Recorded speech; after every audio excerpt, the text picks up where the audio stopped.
Manchester United have done a lot of business in the transfer window, a lot of business. And I know a lot of people are asking, okay, that we've gotten Sesko, we've gotten Mbeumo, we've gotten Cunha in the attack, and it's as if we just went ahead to just buy 3 new players in the attack, to change the whole attacking dynamics. But one thing I have to say is, as a Manchester United fan and someone that also understands a bit of the game, I have to say that these signings were not signings that someone just woke up and say, I like this guy, let's get him. No, these signings were very meticulous. These signings were made to be able to form a very formidable attack, and the profiles of the players that were chosen and the individuals that were chosen were carefully selected in order to be able to, have certain impacts in certain types and, modes of play. So it's not just something that we do because, I like this player, as we have been doing before in the future. When my Senator will be like, the fans are clamoring for a player, let's just get the player. So, but these players are players that at the beginning of the summer, many of us wouldn't have suspected that these are the guys we are going to get. Nobody thought about Mbeumo, really. But when you get Mbeumo, Sesko, yes, there'll be a little bit of noise, but everybody thought maybe Osimhen, everybody thought maybe Gyökeres, but we're getting Sesko. Why are we getting these players? That's what we want to address. So I have 7 points that I believe Manchester United and Ruben Amorim considered before, first of all, getting those players that they got in attack, and also structuring the team and positioning other players in certain places with the ultimate aim of improving our attack. So 7 key points that Amorim considered to improve our attack and to buy players in the attack and to position other players in other positions. So guys, let's go. First one is hold up play, link up play. Now, that's the first one. Hold up play and link up play. I've said it many times that when we did an episode on the new Manchester United number 9, I've said it, looking at our team and looking at the deficiencies we have in our team, the person we must get must be someone that has the ability or someone that has a clear, defined potential to have hold up play and link up play. It's very, very important, because you will see, even when you watch Amorim's side in Sporting Lisbon, Sporting CP, you will see that a lot of teams are very good now in pressing. And the teams that have the ability to build up every single time, or most times, are teams that have very technical players in the defense and in the midfield, in the base of the midfield. And so Manchester United obviously doesn't have that high technique, even though we're trying to improve our ceiling in terms of likes of Heaven being included in the defense, the likes of Martinez already there, the likes of Euro already there, Mazaraoui. These are players that can, have good technique to be able to build up well. But we are not yet at that peak level, or we've not gotten our automatism right to be able to build up easily from the back. And our midfield, obviously, clearly, as many fans have even alluded to the fact, is a problem. So what you will be using most times in the season is bypassing the build-up and the mid third of playing the game and loading it directly to a striker. Now, for that striker to be able to fit into what we want to do, the way Gyökeres fitted into what Amorim did at Sporting, is that they must have hold up and link up play. And I feel this major reason defined the kind of striker Manchester United was going to get. And that was the Gyökeres, the Delap. The profile was clearly defined. It wasn't going to be a João Pedro. It wasn't going to be, even Oli Watkins was a deviation really from that profile. So it was someone that has a clear, defined potential ability to hold up play and link up play. And it's not just on the ground, because Zexi can do that, as I said before. It's someone that can do it from the hop. And when you look at this, the literal length of Šeško, looking at his ability, yes, he has to improve on that. You see, there's a potential for it, which I believe you're going to train him on. When you look at his ability to chest the ball, or even not the ball, to a number 10 or Cunha or Mbeumo, who are running inside space, he has that potential. And I believe the coach says, I can work with this, and, we can develop this. And also the ability to drag defenders out of positions. So that's the first one. The second point that Amorim considered, in tactics, we call something the assist zones. There are 2 major assist zones, in football. You can assist from anywhere, but there are specific assist zones, and those assist zones are at the wings. At the wings, that's the side, and then the byline, the space behind the byline. So this is the wing where the wingers will play, and then the byline. Those are the assist zones. Manchester United have underused those places. When you look at the last season of Sir Alex Ferguson, you will find out that a lot of our goals came from cutbacks, cutback crosses, the likes of Evra, the likes of Raphael, we had a lot of activities in the assist zones. But over the years, especially last season, as a template, it was really dead. We had people that will get into the assist zones, like Anthony, and what will come to their mind is that, let me coil it, even when the better option would have been to cross it to a striker, to try and assist a striker, which Anthony did when he was in Ajax, play with Sebastian Haller. But all of a sudden, he gets to Manchester United, he forgot that he is occupying a very important place called the assist zones. And Garnacho would play there, or the Rashford would play there. Even Sancho. So Sancho was a little bit better. But you see the likes of Rashford, Garnacho, they have no option. Their first priority is not to assist, even though they are primarily getting their place, themselves into the attacking, assisting zone, to assist the striker. So we had the fact that the only way Manchester United could score most times was if the striker gets a ball, maybe whichever way he gets the ball scores, or if the wingers cut in and shoot. And, that is a way of scoring, but you need to also make use of the true assist zones where you get into those positions and you cross it to your striker. Now, what did Amorim use to solve that? He went ahead to get Cunha, get Mbeumo. Especially Mbeumo. Especially. Do you see the last game against Fiorentina? Did you see how many crosses Mbeumo did from that place? Mbeumo was literally the person with the highest attempt to assist. And what was he doing? Sometimes they give him Ahmad will give him in that assist zone to cross.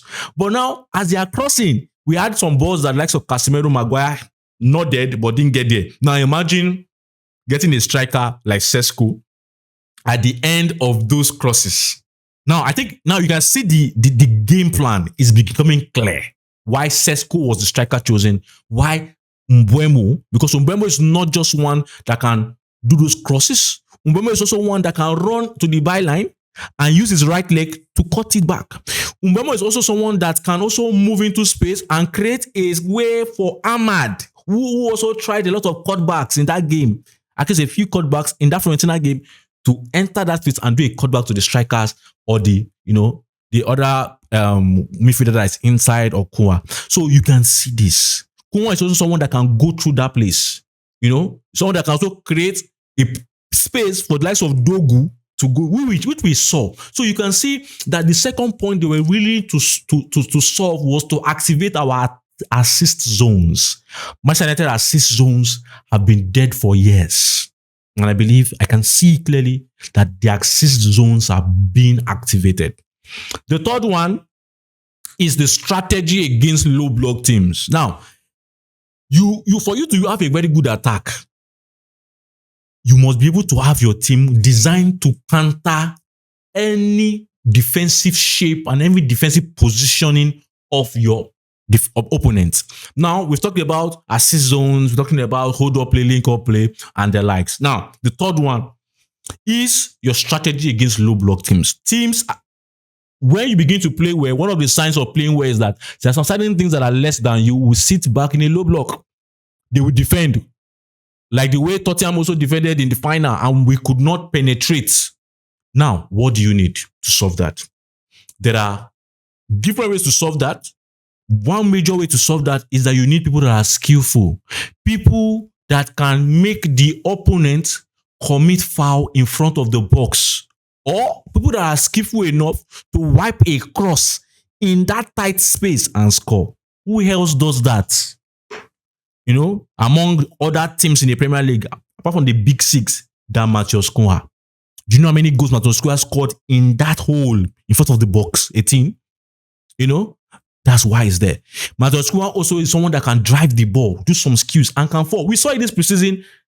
You saw how he was having a lot of fouls against him in that area. That's what we want. So that in times when they have blocked everywhere, no place to pass, Cunha can do 1-2 skills and have a space.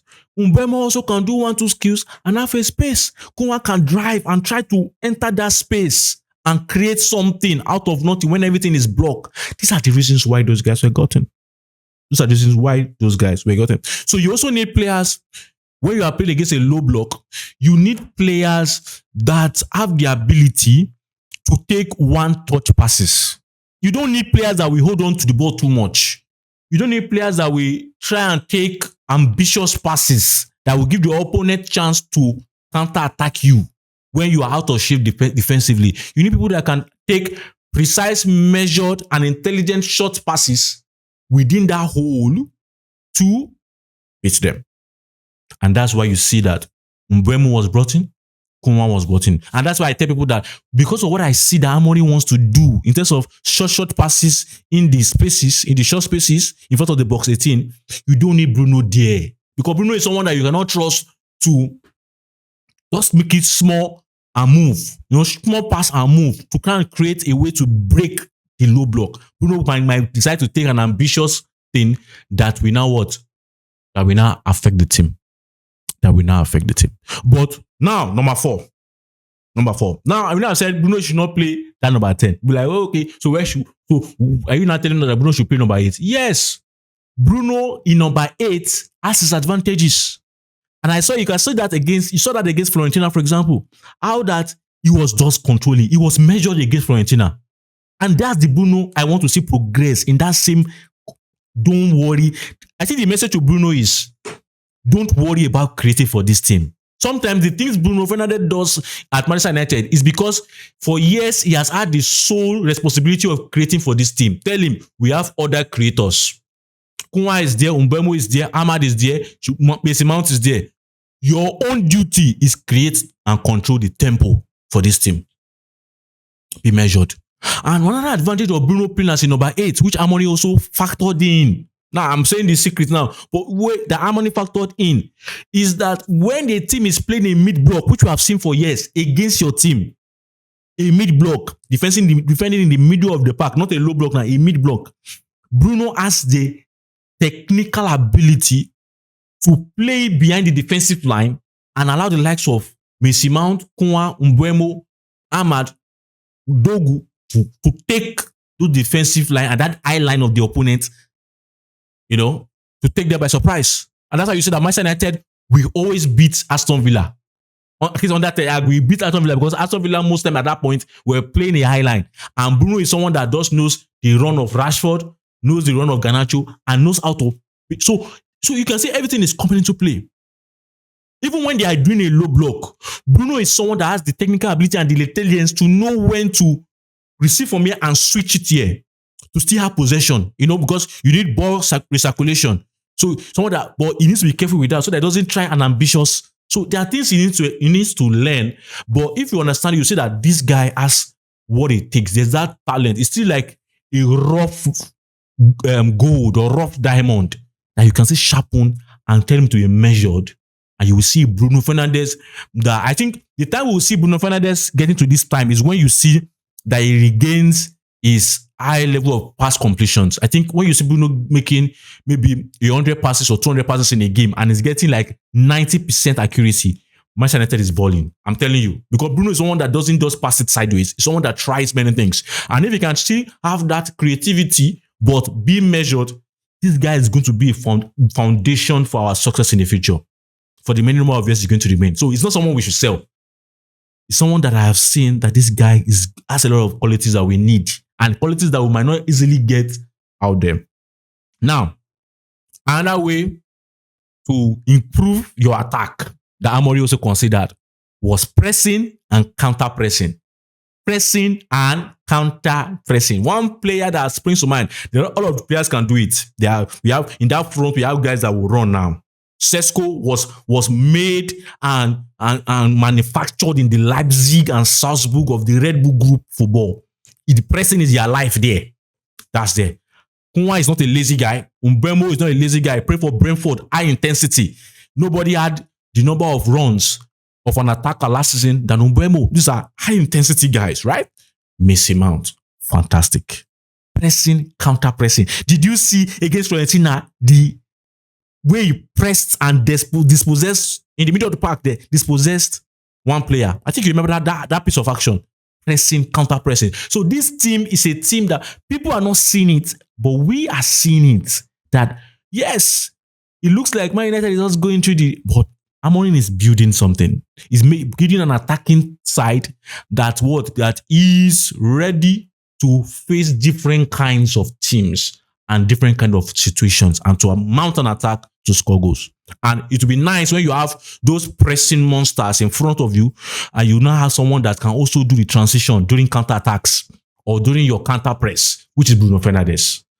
Can do those things, collect the ball, oh yeah, give me, and place it, and you run and score, as what we've known Bruno Fernandes for. Number 6, if I'm not mistaken. Now, this is where work still needs to be done to improve the attack. One thing you need in your team, and every team needs that, is when there is a low block against you. One of the ways you can also break a low block is that you need goals from outside of the box. We need goals from outside of the box. Man United, except for maybe Bruno, and sometimes you can get that low, do some magical things outside the box, which is once in a blue moon. We've not really had players that can confidently shoot at goal. It's not as if they shoot, but you see the likes of Dogu, for example. Wayward shots. The shot is when you just see that it's Dogu that want to shoot the ball. Just know that I beg, make the fans just ready to collect the ball, give keeper, may play goal kick. It's wayward. Ugarte, wayward. Kobe also tries, but that's not his specialty. We don't have players enough in previous seasons that outside of the box, I know Mr. Mount does the callers, but outside of the box can take at least considerable long shots to score. And that's one of the things that Cunha brings. You saw there was an action against David De Gea. He brings that. You see Bruno also brings that.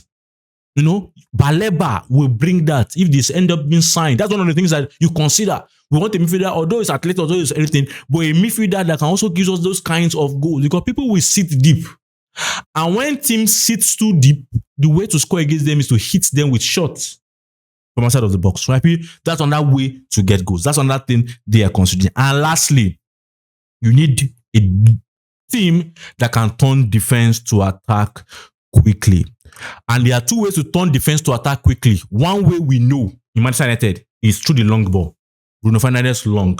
But sometimes it could be risky.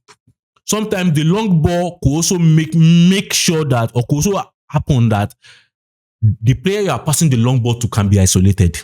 So, for example, there's a counter attack. You just receive the ball defense. You want to counter press now, or you want to counter attack. Okay. And you play it long to, for example, Cunha. But when you are playing it to Cunha, what happens when you are playing it to Cunha is that the other team members are still in the defensive side of things. They are still in the defensive third. They've not gotten into the mid third or even to the attacking third. And Cunha might now be isolated. The way Garnacho sometimes was isolated. The way sometimes you see Ahmad sometimes isolated. So you don't want that alone. So it's not the way to turn defense to attack should not just be only that. It should be that when you see other players that can are closely there to also be able to to do something.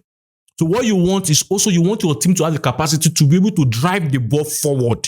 You need a box to box. That somebody will drive the ball, and when he's driving the ball, it's not driving the ball alone. It's driving the ball and the team into attacking shape. And Baleba will bring that. Not only Baleba, but we also have Bruno can do that. We also have Mbeumo that should be able to do that and should work on that. Shift forward. As you are pushing the ball forward, you are driving the team together. And I believe these are the things that we've seen, and we believe that we improve this team in attack. Now, I will do another episode on the defensive aspect of things, why certain players are retained, why they are good, what are the deficiencies, in the defense, or if there's any deficiency at all. But guys, these are the 7 points that I've been able to come up with in my analysis of the transfer window of Manchester United, the kind of profile of players that are being bought, and what they tend to bring to this squad. So guys, please show us love by liking this video. Please show us love by commenting, giving us your opinion on what I've just said. Do you believe? Do you agree?